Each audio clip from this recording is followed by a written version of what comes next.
মহাসমারোহে দেশের প্রধানমন্ত্রী নরেন্দ্র মোদী ভার্চুয়াল মাধ্যমে হলদিবাড়ি রেল স্টেশনের অমৃত ভারত স্টেশন প্রকল্পের বিভিন্ন উন্নয়নমূলক কাজের উদ্বোধন করলেন। এনএসজি পাস তালিকাভুক্ত হলদিবাড়ি এই রেল স্টেশন উদ্বোধনী অনুষ্ঠানের আয়োজন করা হয় হলদিবাড়ি স্টেশনে। উপস্থিত ছিলেন জলপাইগুড়ি লোকসভা কেন্দ্রের সাংসদ জয়ন্ত কুমার রায়, নিকলিগঞ্জের প্রাক্তন বিধায়ক অর্ঘ্য রায় প্রধান, উত্তর পূর্ব সীমান্ত railway DRM Kirendra Nahar, ADRM Ajay Kumar Singh সহ আরও একাধিক ব্যক্তিত্বরা। বিভিন্ন বিদ্যালয়ের পড়ুয়ারা মনোমুগ্ধকর নৃত্যগীতি পরিবেশন করেন। উত্তর পূর্ব সীমান্ত রেলওয়ে ডিআরএম কিরেন্দ্র নাহার জানান, অমৃত ভারত প্রকল্পের আওতায় 25 কোটি টাকা ব্যয় হলদিবাড়ি রেল স্টেশনে নতুন ফুট ওভারব্রিজ, প্ল্যাটফর্ম সম্প্রসারণ, লিফট, আধুনিক শৌচাগার, বাগান ও আকর্ষণীয় আলোকসজ্জার ব্যবস্থা করা হয়েছে। উদ্বোধন প্রসঙ্গে জলপাইগুড়ি লোকসভা কেন্দ্রের সাংসদ জয়ন্ত কুমার রায় বলেন,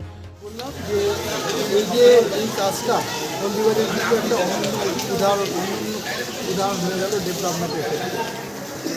প্রধানমন্ত্রী মোদীজির যে বিকশিত ভারত 2047 সেটার যে স্বপ্ন, সেই স্বপ্ন পূরণের জন্য আমাদের হলদিবাড়িও তার থেকে সেটা দিয়ে একটা শুরু হলো, এটা বলতে হলদিবাড়ির বিকাশ সেটা দিয়ে শুরু হলো, এটা বলতে পারে।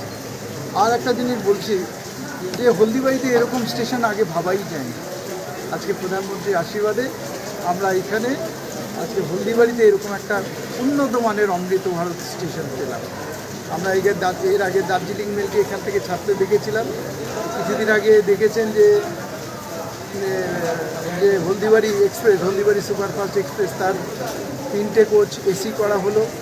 এরপরে আরও অন্য ভাবনা চিন্তা আছে। বালুঘাটের যে ট্রেনটা, সেটাও কয়েক রাস্তার কাজ হচ্ছে, ওখানে লাইনের কাজ হচ্ছে, সেটার কাজ শেষ হয়ে গেলে সেটাও চালু হয়ে যাবে। এবং ইতিমধ্যে যে হলদিবাড়ি টু এনজেপি যে ট্রেনটা, জংশন শিলিগুড়ি জংশন অব্দি যে ট্রেনটা, সেটা ডেমু ট্রেন করা হচ্ছে। এরপরে আর বেশিক্ষণ বারবার আপনাদের রেল গেটের সমস্যায় পড়তে হবে না। তাছাড়া এর মধ্যে রেল গেট অপসারণ, রেল গেট বন্ধ করে সেখানে আমরা ফ্লাইওভার করার কাজ করতে চাইছি এবং সেটাও অনেকটা এগিয়েও গেছে, কিছুটা কাজ এগিয়েও গেছে। আশা করি যে আমরা কিছুদিনের পরে আমাদের ডিপিআর সম্পূর্ণ হয়ে গেলে সেটাও কাজ শুরু হয়ে যাবে। তবে এক্ষেত্রে সমগ্র হলদিবাড়িবাসীর এবং তথা আশপাশের মতিগঞ্জ মহকুমার সমস্ত জনসাধারণের কাছে আমার বিনীত নিবেদন যে আপনারা এই কাজে, রেলওয়ের কাজে আপনারা সহযোগিতা করুন। আপনারা এখানকার বিকাশ, হলদিবাড়ির বিকাশ তথা নিকলিগঞ্জ বিধানসভা ক্ষেত্রের যে বিকাশ হবে সেটা সম্বন্ধে নিশ্চিত।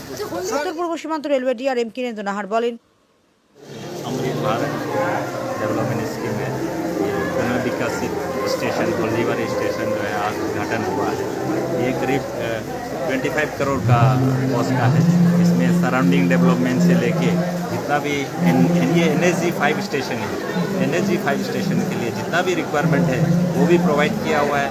इन एडिशन जो अपना यहाँ पे यात्री सुविधा आधुनिकता जो बात करता है, आधुनिकता का हिसाब से और यात्री सुगम के लिए जो भी आप देखें कि यहाँ पर 12 मीटर FOV है, लिफ्ट है, एंट्री एग्जिट जो रोड है आप देखें दो लेन का किया हुआ है, बड़ा सा गेट है, फसाड है, दिव्यांगजन कॉम्प्लायंस है और 10 मीटर 10 बेस PP सेट है।